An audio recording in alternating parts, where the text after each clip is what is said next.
Hi, everybody. Got an absolutely fantastic guest here today. It is somebody that I would term a hero, Andrew Bridgen. Wonderful to have you here, Andrew. Of course, I remember you being a hero of the pandemic, but you've done so many other ones as well, haven't you? Well, apparently. Well, there's plenty of scandals to have a go at, isn't there? And 14 years in Parliament. Obviously, the pandemic was one of the big things that I felt very involved with.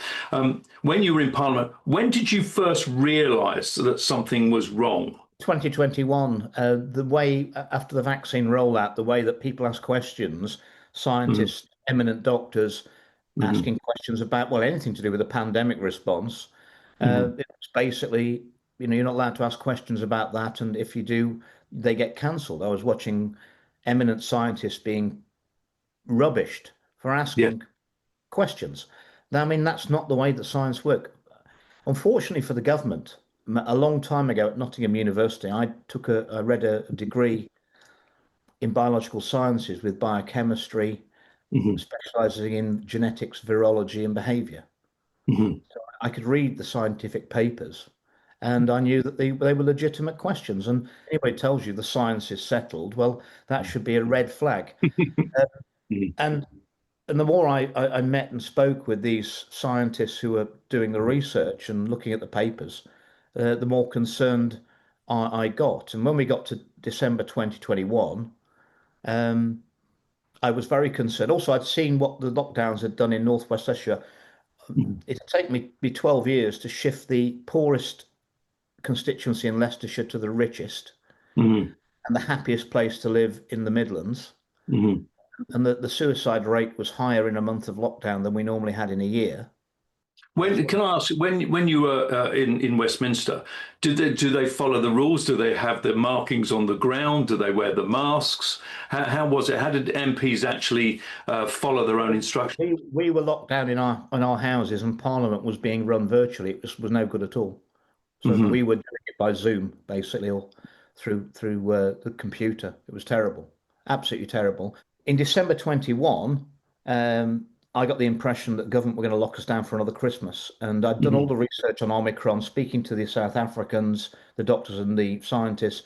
Omicron had an R rate, a transmission rate of 12 compared to 3 for the original Wuhan strain. So it was far more, it's 4 times as transmissible. We knew that lockdowns hadn't stopped the first round of Hmm. transmission.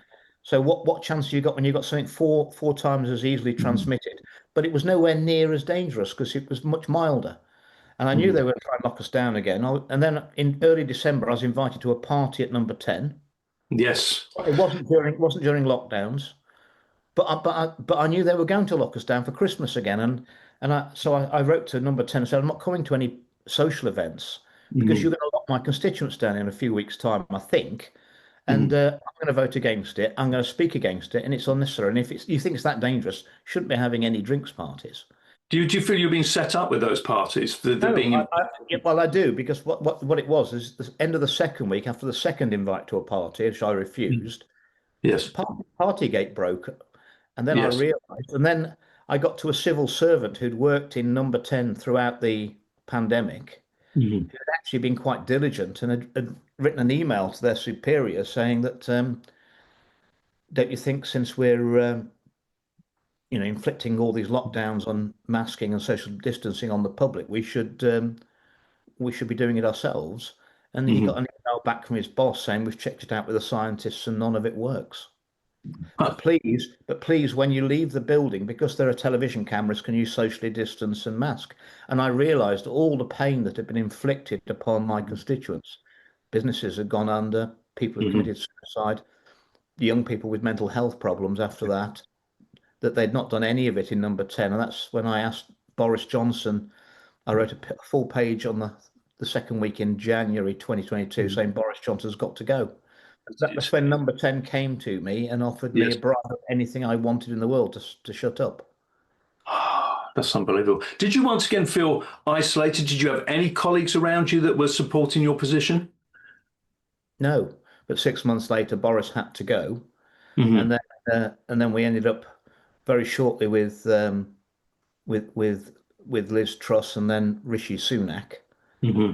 and and my skepticism about the vaccines had only increased, and Hmm. then they were trying in November. I heard that the MHRA, the Medicines Healthcare Product Regulatory Agency, were going to try and force the vaccines onto babies down to 6 months of age, which no healthy one has ever died of COVID. By that Mhm. time, I knew that according to the Pfizer and Moderna test papers, which they tried to hide in America for 75 years, which the Supreme Mhm. Court had forced them to release, the analysis of that by Joseph Fryman and et al., Dr. Joseph Fryman. I'd read that paper. At least 1 in 800 would die or have serious life-changing adverse events. And Mhm. that was just the murder of the innocents. So I went round colleagues and asked them to help me. I knew there'd be a big pushback from the establishment. I said, we've got to stop. This would be murder Mhm. if you give it to those children. We've got to stop them doing this. And a number of colleagues agreed, Mhm. but nobody would speak out. One colleague Why told, don't they speak out? Sorry to interrupt. Why don't they speak out? Are they no backbone? Are they compromised? What's the situation? well, maybe they took the bribe, maybe they Mhm. compromised, maybe they've got no backbone. I mean, politicians aren't very brave. Mm. It's and you're supposed to speak in the House of Commons without fear or favour, but there's a lot of fear and a lot of favour in that place. Yes. And one colleague who I respected and I thought was a friend admitted to me that he'd had two Pfizer shots, gone to the gym, had pains in his chest. This Mhm. is in November 2022. He'd already had this happen. Mhm. Uh, had to go to hospital, had an ECG, and they told him he'd had two heart attacks and he'd be dead if he wasn't as fit as he was. And I thought, well, he's going to speak out with me. And he said, Mhm. under no circumstances am I speaking out. Another colleague came to me and said that her sister was paralyzed from the neck down from the jabs. Mhm. And I said, well, I'm sorry to hear that, but you have to speak out now. You know it's true. She admitted it's all true. What you're saying is all true, Andrew. But she said, but her sister was a nurse and she'd been coerced into taking the jabs, Mhm. and that now she was at the mercy of the NHS because she's paralysed. And she said, Mhm. and you know how the NHS treat whistleblowers, Andrew. So I'm not speaking out, and she never spoke out either. Another And MP, didn't get support from Nigel Farage, did you? Because didn't you approach him at one point? when I'd exhausted all of the, well, the worst one was in Parliament at my final meeting before they threw me out of the Conservative Party. I had an Mhm. hour and a half with the party grandee who I respected and thought was a good colleague. Mhm. I knew that his sister had taken two Pfizers and had to go to hospital with chest pains, so he knew. And at the Mhm. end of an hour and a half talking about the vaccines and also NG163, euthanization of old people in hospital in 2020 to create the first wave, he turned around to me and said, Andrew, there is currently no political appetite for your views on the vaccines. There may well be in 20 years' time, and you're probably going to be proven right then. And in the Mhm. meantime, you need to bear in mind that you're taking on the most powerful vested interest in the world with all the personal risk for you that will entail if you continue to do so. And I Did said, did you ever feel that I mean, it's a bit extreme, that your life was in danger, or do you ever think "Oh, something was going to happen? they shortly after that they put a story out saying I was going to commit suicide, which is absolute mind games. Hmm. Yeah, but did you ever think that somebody was going to bang on your door and you'd be shot or something would happen, something that extreme? No, I have been picked up by the police. Yes. Hmm. Yeah. Yeah. So I think one of the most iconic images of the whole period was you during your speech, doing your speech in Westminster and in front of a sort of empty seats. Tell us about doing that speech because you had great support from the gallery. How did you feel doing that?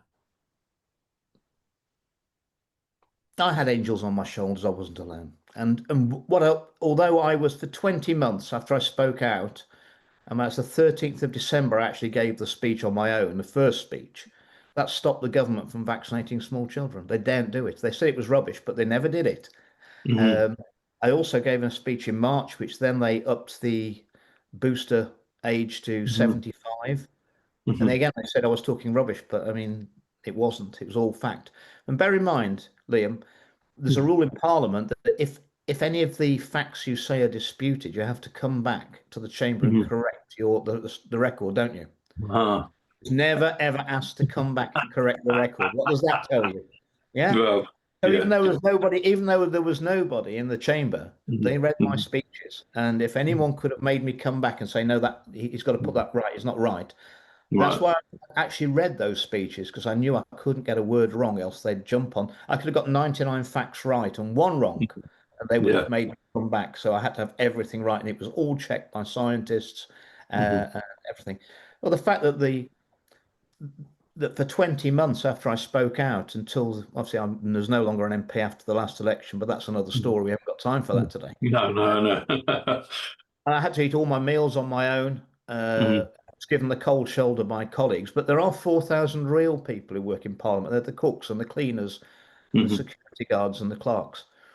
When I was ever alone in a corridor, they always came up to me and said, "We're praying for you. Keep going. We know you're telling the truth." Has it been worth it for you? Because obviously you're no longer an MP. You've had a lot of assets. You've lost, difficulties going on. Do you sit there thinking, actually, I could have kept my mouth shut? No, no, I Mm, couldn't. As a child, I didn't have a very happy childhood, and as a mm, result, I can't stand any cruelty or harm coming mm, to children.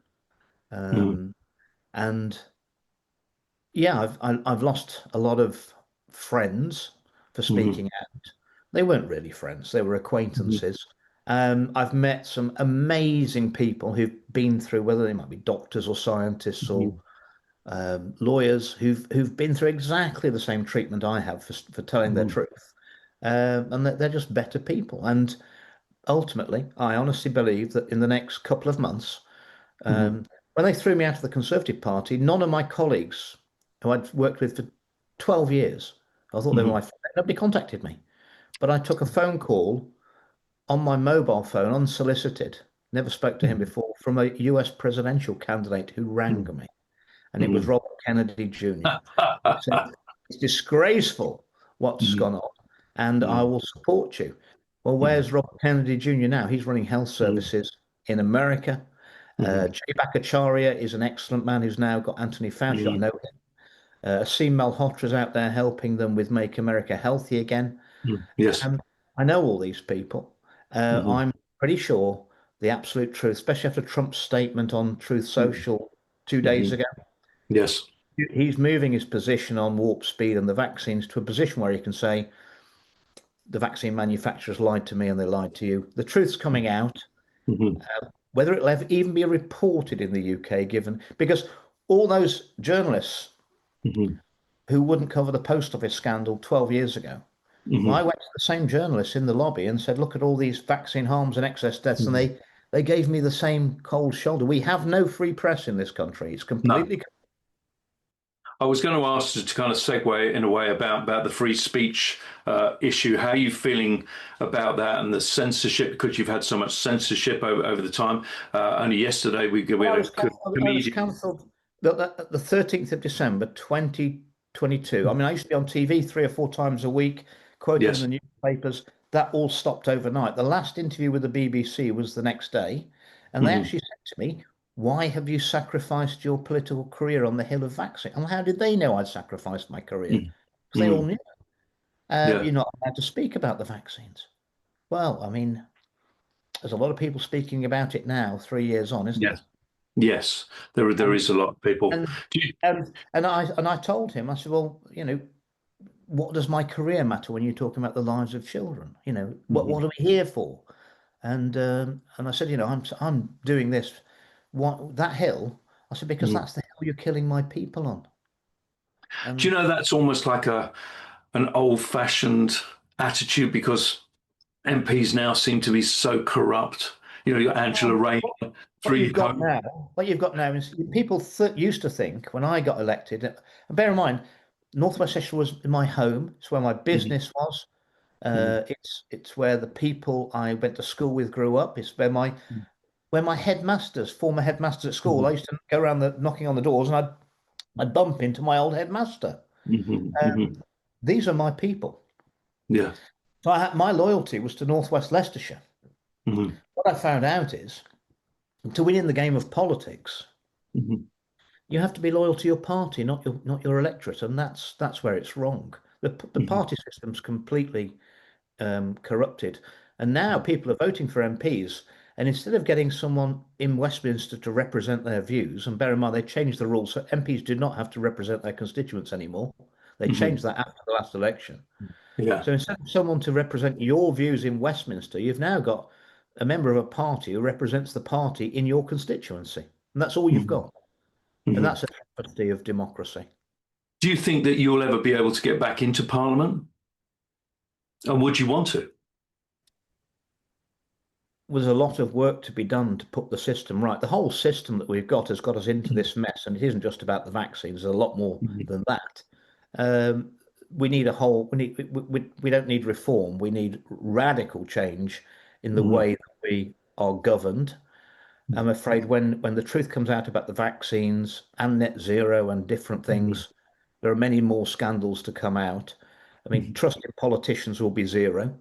Yes. Um, Trust in healthcare will be zero. Mhm. Trust in scientists will be zero because the science has been captured by big money and big Mhm. corporations. Mhm.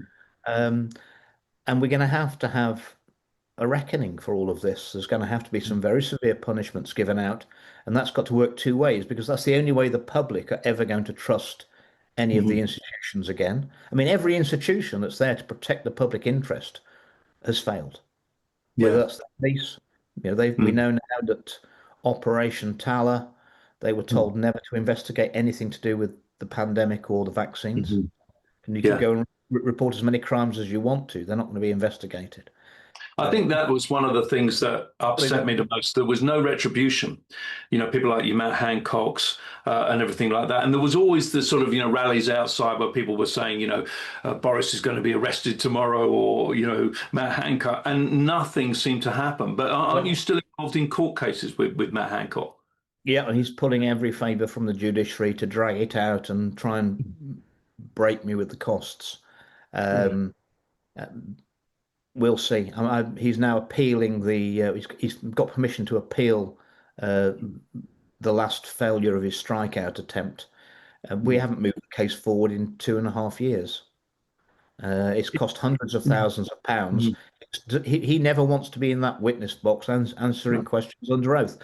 It'll all change, though, I think, if Robert Kennedy and his team do exactly what I think they will, which by the end of October, I think the truth will come out of America. I think we're going to have a tsunami of Mhm. truth and justice is going to come across the Atlantic so fast. Mhm. It's going to sweep away the self-serving politicians we've got in Europe. And it's not just Mhm. in UK. I've spoken to people in Australia, some Mhm. pretty much awake senators, and it's been exactly the same in Australia, New Zealand, Canada, Mhm. and it was in Yeah. America. So We we've are only in, got a couple of minutes left, and I mean, there's so much stuff I want to talk to you about, but we're time constricted. Do you think the British people are waking up, or do you think they're still apathetic? Do you have any confidence in them? yeah, they are waking up. That's why the government is, and it doesn't matter which party. It's not about right and left. It's about right and Mhm. wrong, and they are the uni party. And I'm afraid Reform are in that as well. Nigel Mhm. wouldn't help.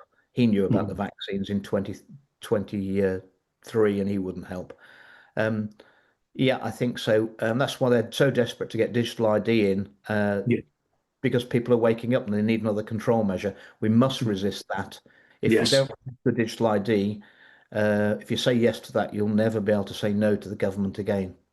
They'll Yeah, make you. absolutely. They can just cut off your bank accounts and everything, as they did to the Canadian truckers, I remember, back in the day.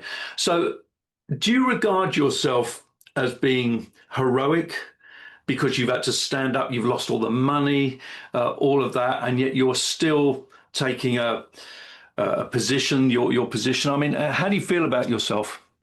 Well, they weren't lying to me. Yeah. Taking on the most powerful people in the world, Hmm. but the vision they've got of the world is not the vision I want for my children and grandchildren going forward, Hmm. or anybody else's. Um, and also, when they've taken everything off you, and I came into politics probably worth 15 million and went out penniless, not like Angela Rayner. I don't know how she managed on an MP salary. Um, I'd taken a 94% pay cut to be an MP. Hmm. In business, I was earning over £1 million a year personally and paying tax on it. And I Hmm. went down to £65,000 a year because I had enough. I thought I had enough money. It made me Maybe you're mad, Andrew. but well, I think you regret the things you don't do. I mean, I never would have learnt. I thought that, we had some rather stupid but well-intentioned people in Parliament. Mhm. Um, I'm afraid it's far darker than that. It's far, Mm. far darker than that. And So, we need Andrew, I'm so sorry to interrupt because it's less than a minute and it will just cut off. But I just want to say thank you from so many people out there for you standing up, because it takes a brave man to stand up, and there aren't that many people around that do that sort of thing. So good for you, Andrew. And I do urge anybody, follow Andrew and listen to his truth. And I really appreciate you coming on today. Thank you, Andrew. We'll have to do it again. We'll have some more time. Yeah, brilliant. Thank you so much, Andrew. We're going to Sorry. win, by the way. We are going to win.